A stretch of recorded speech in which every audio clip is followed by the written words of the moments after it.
என்னுடைய கட்சி 2005 செப்டம்பர் 17 ஆரம்பிக்கப்பட்ட கட்சி மதுரை மாநகரத்தில் இன்னைக்கு கிட்டத்தட்ட 6வது வருஷம் ஆரம்பிச்சிருச்சு. 5 வருஷம் சந்திச்சேன் எவ்வளவு பிரச்சனைகளை. ஆக மதுரை மாநாடை இன்னைக்கும் பேசுறாங்க, நாளையிலிருந்து சேலம் மாநாடை பேசுவாங்க. சேலம் மாட்டில் அடேங்கப்பா என்னையா இது அப்படிமா. ஒரு சாதாரணமாக 100 ஏக்கர்ல எத்தனை மாமரம் இருக்கு, அதுல எவ்வளவு மாம்பழம் இருக்குன்னு சொல்லலாம். ஆனால் இங்க இருக்கிற தலைகளை எண்ணவே முடியாது, அந்த அளவுக்கு குமிஞ்சிருக்காங்க மக்கள். எனக்கு மத்தியானம் கொடியேற்றும் போது கொடுத்த வரவேற்பு, அதே மாதிரி எனக்கு கிட்டத்தட்ட ஒரு 1500 கிலோமீட்டருக்கு எங்கு பார்த்தாலும் வரவேற்பு பேனர்கள், வருக வருக கேப்டனே கேப்டனே அப்படின்னு. என்னையா காசு கொடுத்தேன், ஒன்றும் கொடுக்கல. இந்த உள்ளங்கள் எனக்கு கிடைச்சது, அது எனக்கு போதும். இருக்கிறவங்க ஆட்சியை பிடிக்கணுங்கிறாங்க. எனக்கு உங்ககிட்ட ஆட்சியை பிடிச்சா போதும், உங்க உள்ளங்களை பிடித்தால் போதும் தான் நான் இருக்கிறேன். பிடிச்சிட்டே நினைக்கிறேன். இல்லாட்டி 1500 கிலோமீட்டர் வரைக்கும் யாரும் பேனர் வைக்க மாட்டாங்க. இதெல்லாம் நினைக்கும் பொழுது எனக்கு சந்தோஷமா இருக்கு. இன்னொன்னு, இவ்வளவு கட்டுக்கோப்பாக இவ்வளவு அமைப்பாக நீங்க பேனர் வச்சீங்களே, இது மற்ற எல்லா கட்சிகளுக்கும் பாடம். நீங்க எல்லாம் ஆள் சேர்க்கறதுக்கு, அதாவது கூட்டம் சேர்க்கறதுக்கு, ஆள் பிடிக்கிறதுக்கு காசு கொடுப்பீங்க, வண்டி வச்சு கொடுப்பீங்க, எல்லாம் கொண்டு வருது. ஆனா என் தொண்டர்களை கூப்பிட்டு வர்றதுக்கு எதுவுமே இல்லையா, வந்து குவிறாங்களே. அவங்க சோறு கட்டிட்டு வராங்க, நீங்க சோறு கட்டி கொடுக்கணும். ஆனால் என் தொண்டர்கள் சோறு ஆக்கிட்டு வராங்க. அதுதான் அந்த உண்மையான அன்பு. உங்ககிட்ட இருக்கலாம் போலித்தனமான அன்பு. உடனே நீங்க பெருமை அடிச்சுக்கிறீங்க, எனக்கு எவ்வளவு கூட்டம் இருக்கு பார்த்தியா. அது அல்ல கூட்டம், இதுதான் கூட்டம். தேசிய முற்போக்கு திராவிட கழகத்துக்கு வந்திருக்கிறார்களே, என்னுடைய மகளிர் அணியாக இருக்கட்டும், மகளிர்களாக இருக்கட்டும், மாவட்டங்களாக இருக்கட்டும், மாவட்ட செயலாளராக இருக்கட்டும், நகரமாக இருக்கட்டும், நகர செயலாளராக இருக்கட்டும், ஒன்றியமாக இருக்கட்டும், ஒன்றிய செயலராக இருக்கட்டும், வார்டாக இருக்கட்டும், பேரூராட்சியாக இருக்கட்டும், பேரூராட்சி செயலாளர் இருக்கட்டும், வார்டு செயலாளராக இருக்கட்டும், கிளைக்கழக செயலாளர்கள், அதே மாதிரி மாநிலத்தில் இருக்கிற கழகத்தை சேர்ந்தவர்கள் எல்லாருமே இன்னைக்கு வந்து மிக பிரமாதமாக இந்த மாநாடு நடத்தின. சும்மாவா? 2005 இந்த கட்சியை ஆரம்பிச்சேன். ஆரம்பிச்சோன்னு எல்லாரும் சொல்லாங்க, என்னங்க 70 கட்சியில் 71 அது கட்சின்னாங்க. கொஞ்ச நாள் கழிச்சு சொன்னாங்க 10ஓட 11 அத்தோட இது ஒண்ணு. நான் 10ஓட 11 அத்தோட இது ஒண்ணு. எது? தேசிய முற்போக்கு திராவிட கழகம் ஒண்ணு அப்படின்னு அவங்க வாயிலிருந்தே வந்துருச்சு. ஆக தேசிய முற்போக்கு திராவிட கழகத்தை சாதாரணமா நினைக்கல. அதனாலதான் இங்க நடக்கிற நிகழ்ச்சியை கூட டிவியில பார்த்துக்கிட்டு இருக்காங்க நான் சொன்னேன். சரி, 50 வருஷமாக திராவிட முன்னேற்ற கழகம் வந்துருச்சுங்கிறாங்க. பொங்கல் பையில கலைஞர் பாருங்க, உதயசூரியனை கையில கட்டாம இப்படி இருந்துகிட்டு இருக்காரு. ஏன்? பாதிப்பு, விஜயகாந்தோட பாதிப்பு. நம்மளும் இப்படி கையை வச்சு எப்படியாவது நம்ம ஓட்டை வாங்கிடக்கூடாது. அதுலயும் உதயசூரியன் சின்னப்பட்டிருக்காரு. எப்படியெல்லாம் அவர் தான் ஆட்சியை பிடிக்க பாடுபடுறார். இங்க வந்து மீட்டிங் போடுறது ரொம்ப கஷ்டம். பக்கத்துல மந்திரியோட ஊர், மந்திரி ஊர் இருந்தா எங்களுக்கு என்னையா, இன்னொரு 4 மாசத்துல எந்திரிச்சு வெளியே போன்னு சொல்லிடுவாங்களே மக்கள். அப்புறம் என்ன பண்ணுவீங்க? காவல்துறை சொன்னாங்க, பெருமை அடிச்சுக்கிட்டாங்க எல்லாரும். இங்க பேசின மாநில துணை செயலாளர் சேலம் மாவட்ட இளங்கோவர்கள் கூட சொன்னார், பிரமாதமா போலீஸ் கொடுத்திருக்க. கடைசியில் பார்த்தேன், நான் 1.5 மணி நேரமா போராடி இங்க வந்து நான் திட்டுறேன் காவல்துறை. என்னையா, எல்லா வண்டியும் ரோட்ல நிற்கும். நம்ம ரூட்டு போட்டு இங்கே வண்டி நிற்கணுங்கிறோம். வேணும்னே இவங்க எல்லா வண்டியும் நிறுத்தி என்னை இந்த மேடைக்கு வரவிடாமல் பண்ணணுங்கிறக்கான.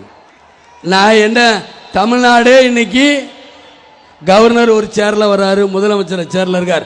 அப்படிதான் முடங்கி போய் கிடக்கு இந்த தமிழ்நாடு. நான் ஒன்றும் அப்படி கிடையாது, முடங்கி போயிட மாட்டேன்.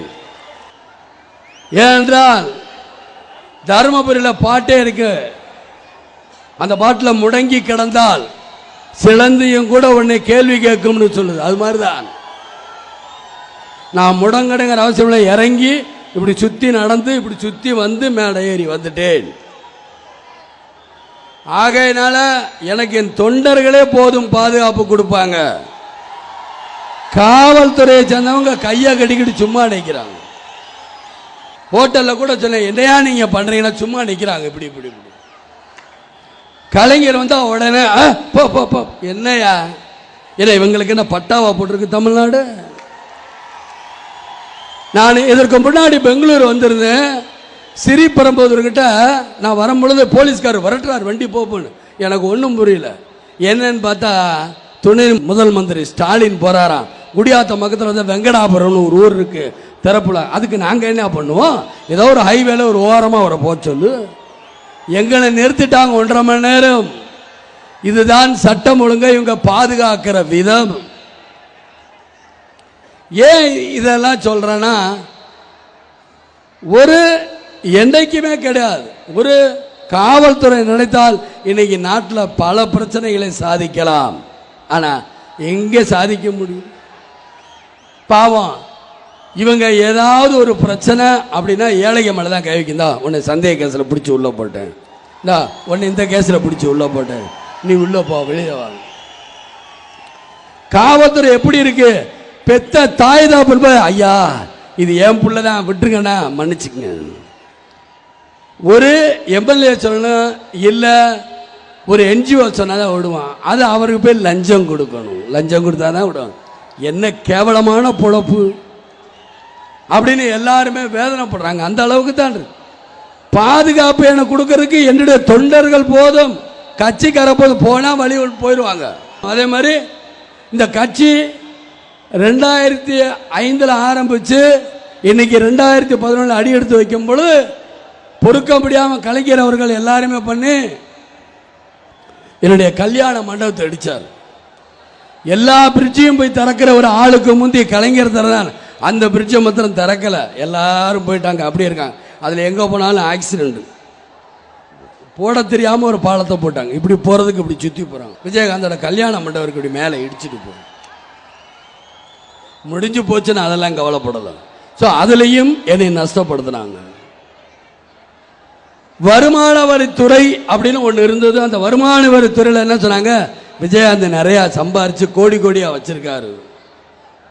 வந்து பார்த்தாங்க ஒன்றும் இல்லை, இருந்தாலும் நோண்டி நோண்டி கணக்கெடுத்தாங்க.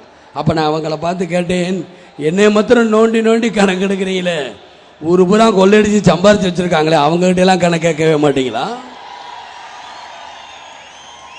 அவங்களெல்லாம் கேட்கறது கிடையாது. அதே மாதிரி திடீர்னு எனக்கு முன்னாடி ஒரு 15 பேர் வாங்கியிருப்பாங்க அந்த இடத்த. அது வரைக்கும் அரசாங்கம் அவங்களெல்லாம் கேட்கல. நான் வாங்கலன்னா புறம்போக்கு இருக்கு இந்த இடத்துல. நான் சொன்னேன், வாங்கி வச்ச நிலத்தை வாங்கின புறம்போக்கு இருந்தா எடுத்துக்க, எனக்கு ஒன்றும் தேவை, தாராளமாக எடுத்துப்போ. எனக்கு உங்களுடைய காசு இல்லை, பொதுமக்களோட 5 காசு எனக்கு வேணும். ஆனால் நீங்க 2 ஏக்கர் நிலம் தரேன்னு கொள்ளையடிச்சுக்கிட்டு இருக்கீங்களே, அது எப்படி? 2 ஏக்கர் நிலம் கொடுக்குறேன்னு சொல்லி மக்களுக்கு கொடுக்கல. அந்த மந்திரிகளும் ஆளுகின்ற மாவட்ட அங்க இருக்கிற மாவட்ட செயலாளர்கள் தான் அதை கொள்ளையடிச்சுக்கிட்டு இருக்காங்க. ஒவ்வொருத்தவங்க பேர்ல போட்டு 20 ஏக்கர் 100 ஏக்கர் 200 ஏக்கர்னு வாங்கிட்டு போயிட்டாங்க. அதை கூட அழகிரி பையன் கல்யாணத்துக்கு முதல் நாள் ஹெட்லைன்ஸ் டுடே அப்படின்னு ஒரு டிவியில் வரும், காட்டிக்கிட்டு இருந்தாங்க. 1.5 மணி நேரத்தில் நிறுத்திட்டாங்க கலைஞர். அதெல்லாம் போடக்கூடாது, பயம், தைரியம் வேணும். என்ன கூட தான் சொன்னாங்க, தயவு செய்து யாரு இங்க பேசினாரு, தீர்மானம் படிச்சாரு சந்திரகுமார்னு, கொள்கை பரப்பு செயலாளர், என்னுடைய மாவட்ட செயலாளர் செந்தாமரை கண்ணன், என்னுடைய பகுதி செயலாளர்னு இப்படி பேரெல்லாம் போட்டாங்க. என்ன சொன்னாங்க, கூட்டணி மாத்திரம் சேரக்கூடாது அப்படின்னு. யார்? மிகப்பெரிய பத்திரிகையான நான் மரியாதை வச்சிருக்க சிவந்தி ஆதித்தனாருடைய பத்திரிகை மாலை மலர், அதில் போடுறாங்க. நான் அதான் கேட்டு எங்களுக்கு தெரியாமல் விழுந்து போச்சுன்னு நான் கலைஞர் ஒளிகள் எழுதித்தரேன், போடுவியா? அது மாத்திரம் போட மாட்டேங்கிறியே. வருங்காலம் முதல்வரே எங்க ஆளுக எங்க கட்சிக்காரங்க கொடுத்தா அதையும் போட மாட்டேன். ஆனால் இதை மாத்திரம் எப்படியா போடுறேன்? என் கட்சிக்காரங்க பேரை கொடுத்தா காசு கொடுத்தா யார் வேணும், நானும் காசு கொடுக்குறேன். கலைஞர் ஒளிகள் போடுங்களே, ஏன் போட மாட்டேங்குது? கலைஞர்கிட்ட ஒரே ஒரு கேள்விதான் கேட்பேன்.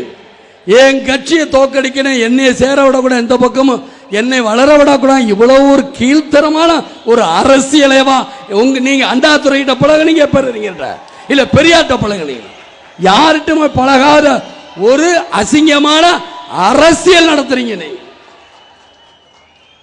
அசிங்கமான அரசியல் பண்ணிக்கிட்டு இருக்கா. உடனே சொல்றாங்க இந்த பத்திரிக்கையில, காசு கொடுத்தாங்க போட்டு, அப்ப காசு கொடுத்தா யாருமா எது வேணுமான்னு போடுவீங்களா?